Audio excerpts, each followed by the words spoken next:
안녕하세요. 중소기업과 함께하는 기업 컨설턴트 정선입니다. 오늘은 지난번에 예고해드렸던 것과 같이 효율적인 배당 정책에 대해서 이야기 나눠보려고 합니다.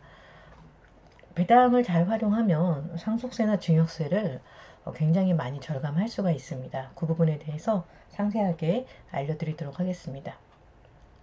저는 지금 매경경영지원본부에서 기업 컨설팅 하는 업무를 하고 있고요. 대표님들이 저한테 세무사님이냐, 뭐 변호사님이냐 이렇게 물어보시는데, 저는 변호사나 세무사가 아니고요.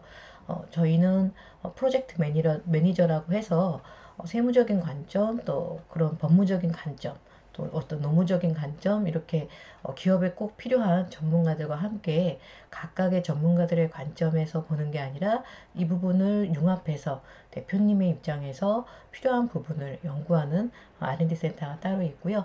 거기에서 연구해서 나온 자료들, 또 대표님들의 도움이 될 부분들을 제 영상에서 함께 공유하려고 합니다. 자, 그러면 대표님들이 많이 기대하시는 상속세, 증여세 확 줄여주는 효율적인 배당 정책에 대해서 같이 알아보도록 하겠습니다.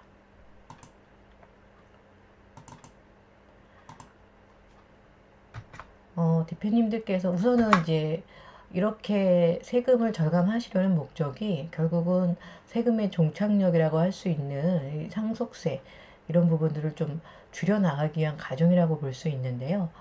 보시는 것처럼 그 상속세 같은 경우는 자산 증가 속도보다 훨씬 더 빠르게 증가를 하고 있고요.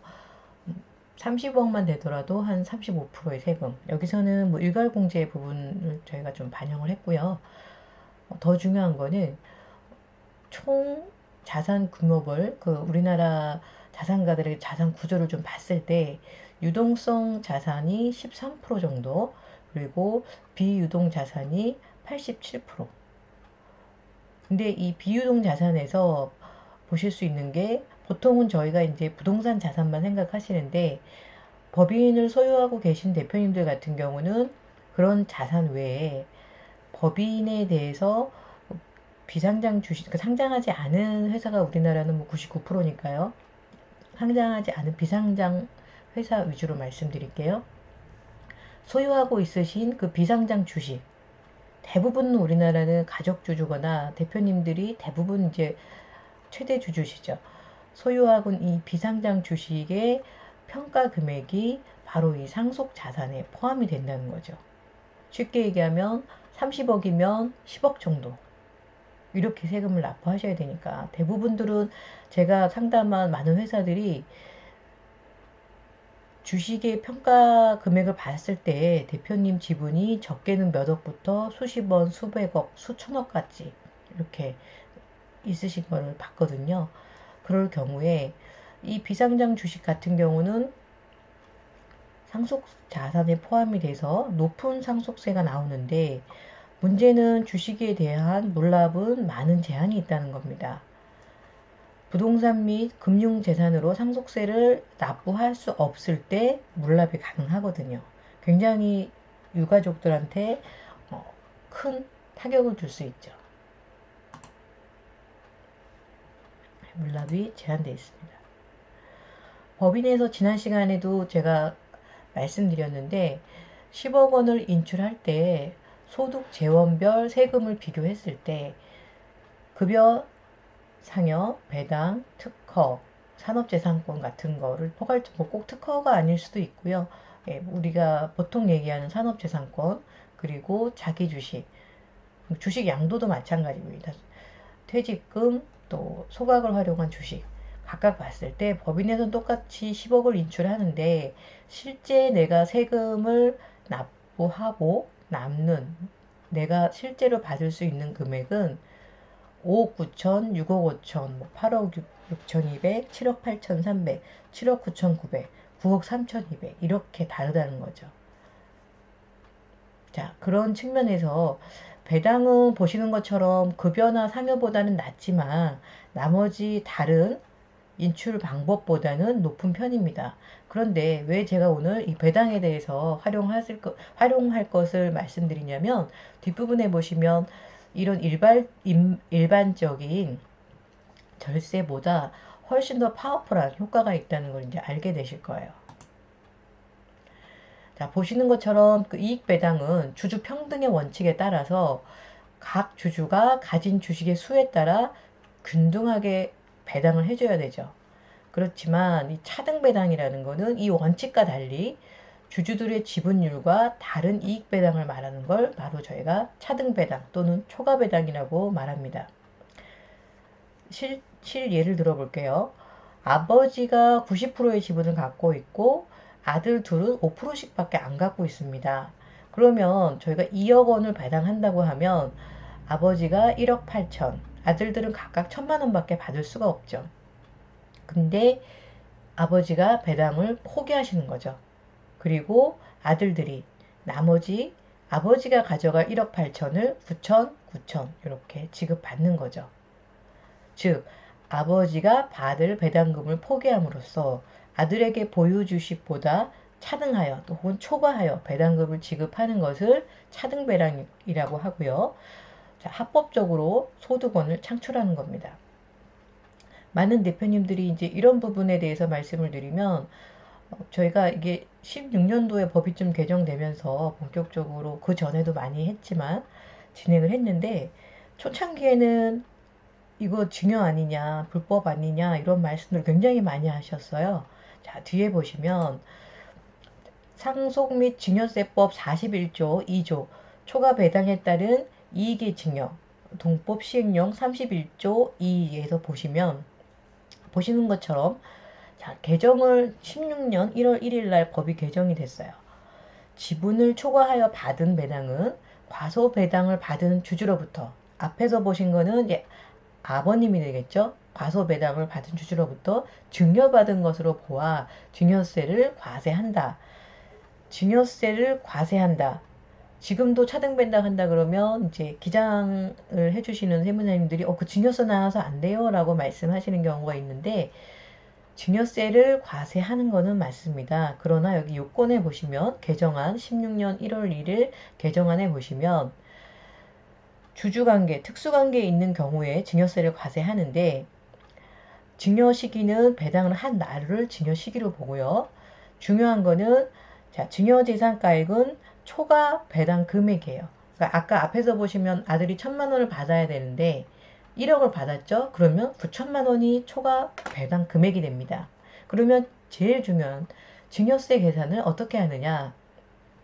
소득세 상당액과 증여세를 비교하여서 소득세 상당액이 크다면 증여세액은 없습니다. 즉 다시 말해서 배당이니까 배당소득세가 되겠죠.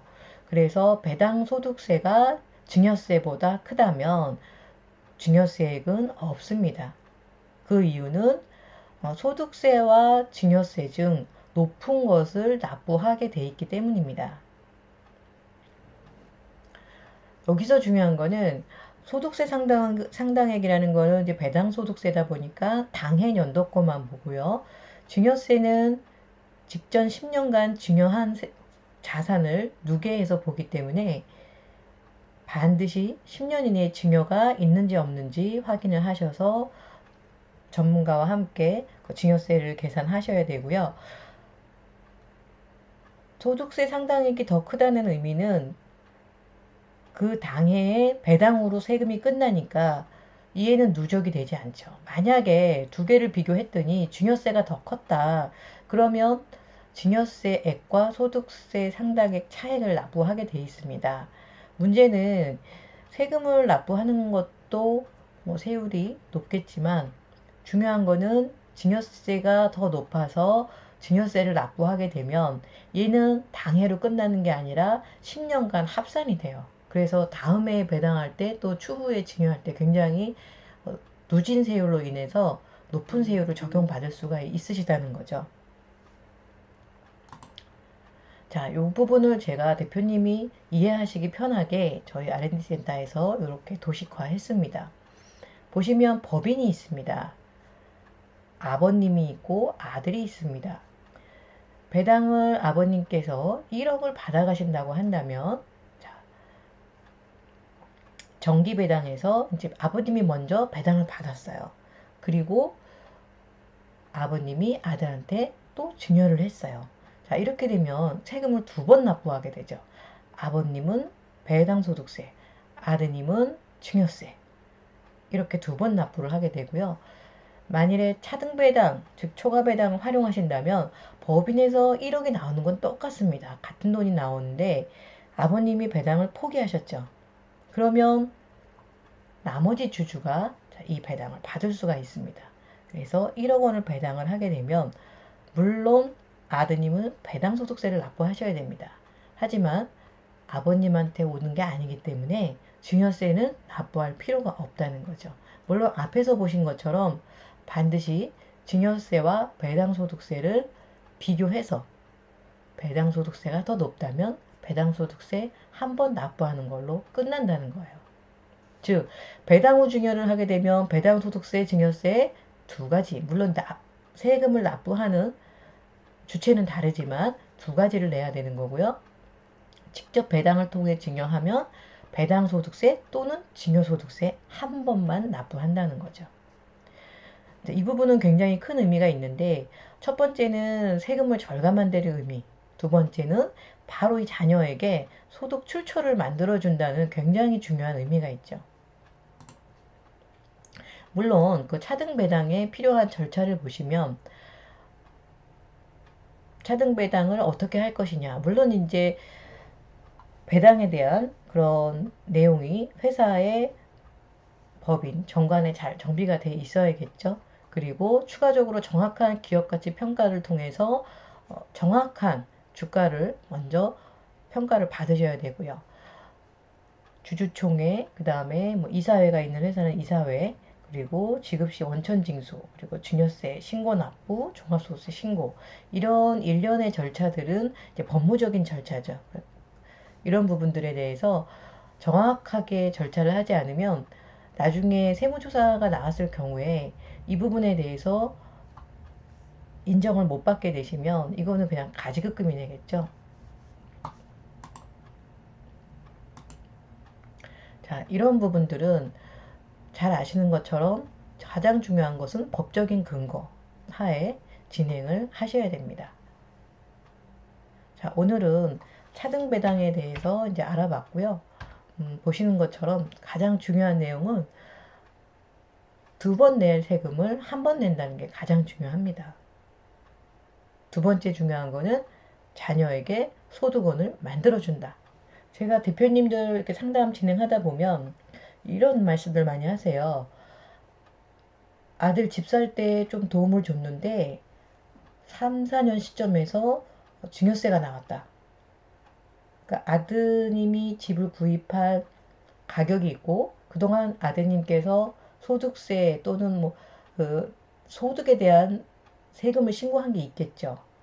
이 금액을 초과하게 되면은 예의주시하고 있다가 일정 시점, 일단은 바로 자진신고 안 하셨기 때문에 신고 불성실, 고의면 40%, 또 고의가 아닌 경우는 20%지만 20%에 대한 대부분 그 신고 불성실 세금하고 그 다음에 가산세가 점점 늘어나니까, 그래서 정말 모르시고 그렇게 하셨다가 나중에 증여세가 생각지 않게 크게 나와서 굉장히 고민들을 많이 하시더라고요.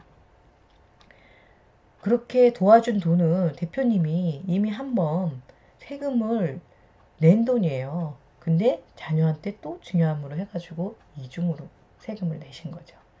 법인을 갖고 있다면 이렇게 합법적으로 활용하실 수 있는 절세 전략 반드시 체크하셔야 되고요. 아까 보신 것처럼 간단하지는 않습니다. 이런 부분에 대해서 정확하게 상법적인 절차를 반드시 준수해서 진행하셔야 됩니다. 궁금하신 부분은 댓글이나 메일로 남겨주시고요. 주변에 이렇게 이제 초과 배당이나 차등 배당을 많이 해보신 그런 전문가 통해서 업무를 진행하시기 바라고요. 모든 업무가 그렇겠지만 누구나 알 수 있는 내용, 그리고 알 수 있다고 해서 누구나 할 수 있는 것은 아닙니다. 그래서 경험이 풍부한 전문가와 함께 해주시고 하단에 보시면 저희 매경경영지원본부 홈페이지 연결을 해 놓았으니까 들어가서 상세한 내용은 확인이 가능하시니까 참고하시기 바랍니다. 다음 시간에는 대표님들이 가장 골치 아파하는 문제에 대해서 이야기를 나눠볼 건데요. 바로 명의신탁 주식에 대해서 좀 이야기를 나눠볼 거고, 해결 방법, 또 다른 회사에서는 어떤 식으로 정리를 했는지, 그런 부분에 대해서 대표님들에게 도움을 드리도록 하겠습니다. 감사합니다.